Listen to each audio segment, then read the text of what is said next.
Le but de cette vidéo est de décrire l'option analyse technique du site web www.etrading.ema. Connectez-vous à la partie privée du site. Cliquez sur Connexion. Puis cliquez sur Se connecter. Sur ce formulaire, saisissez votre nom d'utilisateur et votre mot de passe. Cliquez sur Connexion. Maintenant, vous êtes connecté. Cliquez sur votre nom. Et choisissez l'option Analyse technique. L'écran qui apparaît est composé de deux onglets. Méthode statique et méthode dynamique. Ces deux méthodes sont en fait deux stratégies. Faisons un bref descriptif de ces deux méthodes, sachant qu'à la base, ces deux méthodes sont basées sur les mêmes indicateurs techniques. Les mêmes indicateurs techniques, mais pas la même stratégie. Dans la méthode statique, les critères de prise de position achat-vente ont été fixés. Ces critères sont donc indépendants de la valeur et de la période. Ce sont toujours les mêmes critères qui sont appliqués. Dans la méthode statique, ces critères ont été judicieusement choisis pour donner une rentabilité satisfaisante pour toutes les valeurs, quelle que soit la valeur. La méthode statique est prudente, non agressive et vous verrez quand on parlera de backtesting, qu'elle donne d'excellents résultats. La méthode dynamique, par contre, commence par choisir en fonction du passé de la valeur, les critères qui donnent les meilleurs résultats pour cette valeur. Et associe ces critères et donc cette stratégie à cette valeur. Ainsi, les critères utilisés dans la méthode dynamique varient d'une valeur à une autre, et d'une période à une autre. Ces critères sont trouvés automatiquement, en utilisant les cotations du passé. Le but de cette recherche dynamique des critères est de trouver la meilleure adéquation entre la stratégie et la valeur. Après ce bref descriptif des différences entre la méthode statique et la méthode dynamique, rentrons dans le vif du sujet. Les tableaux présentés dans la méthode statique et la méthode dynamique sont les mêmes.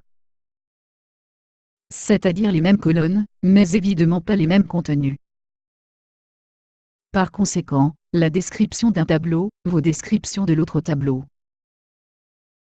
Remarquons que ce tableau est trié par date décroissante. Ainsi, les derniers signaux sont affichés en haut du tableau. Les signaux les plus anciens sont donc en bas du tableau. La première colonne, donnant la date du signal, indique la date à laquelle ce signal a été généré. La colonne suivante donne de quelle valeur il s'agit. La colonne suivante, intitulée Commentaires, est un bouton qui servira d'appel à un écran qui aura pour fonctionnalité de permettre à tous les utilisateurs de ce site de discuter de cette valeur, et éventuellement de ce signal. Avant de cliquer dessus, remarquez l'image de l'icône. Quand cette image est coloriée, cela signifie que des discussions datant d'aujourd'hui, relatives à cette valeur, existent. Par contre, quand cette image comporte des points, cela signifie qu'il y a présence d'une discussion, mais qui ne date pas d'aujourd'hui. Enfin, une icône vide, comme celle-ci, signifie qu'il n'y a aucune discussion relative à cette valeur jusqu'à maintenant. Cliquez sur cette icône. Un écran apparaît, avec un tableau en haut, et un message en bas. Quand le tableau contient des lignes, c'est-à-dire des discussions, dès que vous sélectionnez une ligne, le message correspondant apparaît en bas. Vous pourrez alors initier une discussion, ou répondre à une question, ou donner un avis. Initions une question. Cliquez sur le bouton Ajouter commentaire. Cliquez sur ce bouton pour avoir un éditeur de texte en pleine page. Commencez à écrire votre texte. Vous pouvez bien entendu colorier ce texte, le mettre en gras, changer de fonte, comme n'importe quel éditeur de texte. Vous pouvez aussi insérer une image. Vous avez aussi la possibilité d'inclure une vidéo. Il suffit de cliquer sur le bouton de vidéo, et de procéder comme ceci. Quand vous aurez fini d'écrire votre texte, vous pouvez recliquer sur le même bouton plein écran, pour vous ramener à votre écran des messages. Maintenant vous pouvez sauvegarder ce message en cliquant ici.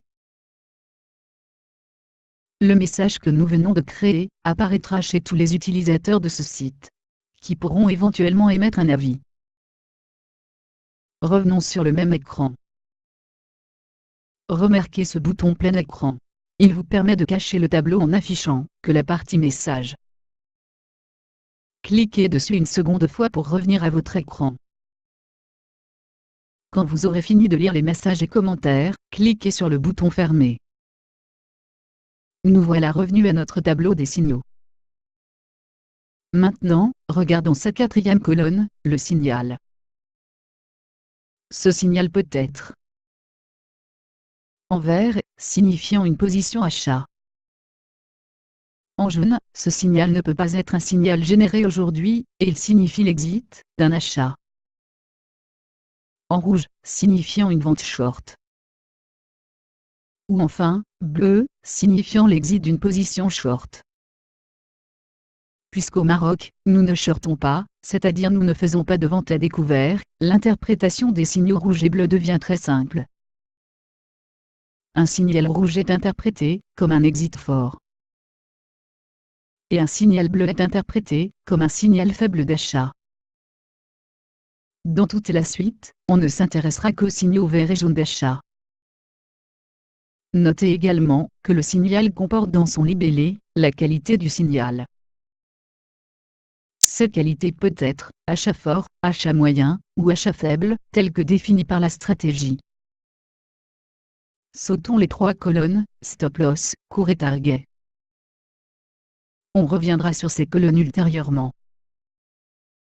Regardez cette colonne, proba. Elle indique le ratio, nombre de fois ce signal a réussi par rapport au nombre de fois il a été généré. Un ratio de 33% rend le trade algorithmiquement intéressant. On verra comment ce chiffre de 33% peut être calculé. Enfin, la dernière colonne, indicateur, est un bouton. Cliquez dessus. Sur cet écran, vous avez trois onglets. Commençons par le deuxième. Cet écran affiche une centaine d'indicateurs techniques de différentes classes ou familles. Ces indicateurs sont regroupés par famille. En cliquant sur un indicateur, vous avez son auteur et une brève littérature décrivant cet indicateur. Maintenant revenons au premier onglet. Cet écran représente le résumé des résultats de tous les indicateurs que nous avons vus. Chaque classe ou famille donne le nombre d'indicateurs ayant donné un signal d'achat et de vente. Puis sur cette colonne, vous avez la conclusion par famille. Enfin, sur la dernière ligne est indiqué le nombre de familles ayant conclu achat ou vente. Avec la conclusion finale ici. Notez qu'un grand nombre d'achats et un petit nombre de ventes renforcent un signal d'achat. Sur le troisième onglet, vous avez un graphe. Ce graphe est plus riche que celui que vous avez dans la page publique. En plus des cours et des volumes, vous avez deux moyennes mobiles MA26 et MA12. Ainsi qu'un MACD. Utilisez l'histogramme MACD comme un indicateur de validation. Pour rappel, un histogramme qui croise la ligne 0 et devient positif est un signal d'achat. De même, un histogramme qui croise la ligne 0 et devient négatif est un signal de vente. Vérifiez qu'il n'y a pas de contradiction avec le sens souhaité. Notez que vous pouvez utiliser cet histogramme pour valider le sens de votre signal. Mais rappelez-vous qu'un MACD seul ne peut pas être la base d'une stratégie gagnante. Notez également les icônes en vert et en rouge qui se trouvent sur ce graphe. Les icônes vertes sont les positions d'achat signalées dans le passé. De même, les icônes rouges sont les positions d'exit signalées par le passé. Si vous avez cliqué sur le bouton indicateur à partir de la page des signaux, méthode statique, alors, ces icônes sont relatives à la méthode statique. Si par contre, vous êtes venu sur cet écran à partir de la page méthode dynamique, Alors, ces icônes sont relatives à la méthode dynamique. Vous pouvez, en analysant ces icônes, vous faire une idée sur les méthodes statiques et dynamiques, et leur comportement. Revenons maintenant à la page des signaux. Pour cela, cliquez sur le bouton de retour. Cliquez sur le bouton « Colonne ». Vous voyez des libellés actifs en gras, et d'autres grisés. Les libellés grisés sont des colonnes cachées. Cliquez sur Symbole. Notez qu'une nouvelle colonne a été ajoutée. Elle contient le symbole de la valeur. Cliquons une seconde fois sur Symbole. La colonne est maintenant cachée. Notez qu'il y a 3 colonnes, Stop Loss, Cours, et Target cachées. Elles ont un « I » sur leur en-tête. Le « I » signifie valeur initiale, valeur du jour de génération du signal. À comparer avec les colonnes, avec la mention « F » pour signifier la valeur finale, actualisée à aujourd'hui. Avant d'utiliser ces signaux, nous vous recommandons de backtester ces deux méthodes. Pour cela, cliquez sur le bouton Backtesting. Vous aurez alors un nouvel écran, avec pour première colonne, une colonne de sélection. Pour avoir un backtesting proche de la réalité, vous devez sélectionner uniquement les valeurs liquides, ou encore, uniquement les valeurs avec lesquelles vous avez l'habitude de trader. Seules les valeurs sélectionnées participeront au backtesting. Par défaut, certaines valeurs sont sélectionnées, et d'autres non. Ce choix est déterminé uniquement par rapport à une certaine quantité échangée ces 12 derniers mois. Votre sélection à vous donnera des résultats plus fiables, car ce choix vous appartient. Une fois la sélection faite, cliquez sur le bouton Simulate. Ce bouton fait apparaître un formulaire. Des données standards sont déjà saisies. Au niveau de la méthode, vous avez deux choix, méthode statique ou méthode dynamique. Choisissez celle que vous voulez tester. Au niveau du capital, il y a 1 million par défaut. Bien entendu, vous pouvez changer ce montant. Laissez les autres valeurs par défaut, et cliquez sur Valider. Automatiquement, vous serez aiguillé vers un écran de résultats du backtesting. Deux colonnes sont importantes. Solde avant et solde après. Le solde avant indique le montant espèce disponible à cette date. Le solde après indique le montant espèce après cette opération de vente ou d'achat. À la fin du tableau, le solde après montre à la dernière ligne ce qu'est devenu notre capital initial. La différence de ce solde après avec le capital est la plus ou moins de value latente. Revenez au début du tableau en cliquant ici. Vous pouvez répéter ceci autant de fois que vous le souhaitez. Vous pouvez vous concentrer sur une valeur en filtrant sur cette valeur. Cliquez sur le bouton Retour pour revenir sur l'écran des signaux. Une fois que la décision est prise de rentrer dans un trade d'achat, on a encore à répondre à la question « Quelle quantité acheter ?» Pour cela, positionnez-vous sur la ligne de la valeur, puis cliquez sur le bouton Quantité. Cet écran a hérité des données de la ligne sélectionnée, en prenant le cours, le stop-loss, et le cours cible escompté. Le capital par défaut est de 100 000, et le risque par défaut est de 5%. Modifiez ces valeurs à votre convenance, en indiquant votre capital disponible, et le taux de risque maximum, que vous pouvez supporter.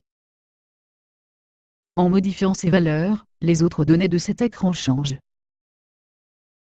3 informations importantes sont recalculées. La quantité achetée, le montant maximal que vous pouvez perdre dans ce trade, et enfin le montant de gain escompté.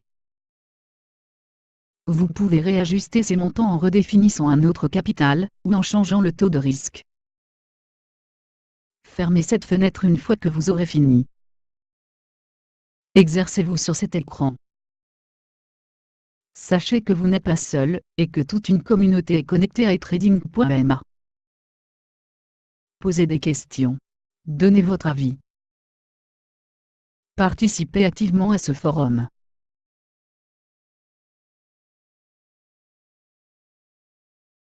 Sachez que vous pouvez directement charger l'écran du forum à partir de votre menu privé.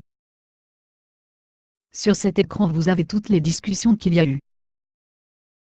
Elles sont triées par date décroissante, et de manière indépendante de la valeur. Une vidéo est consacrée à l'utilisation du forum. Outre les différentes discussions, dans ce forum, vous trouverez des vidéos analysant les signaux de la journée. Bon trade à tous, et à bientôt.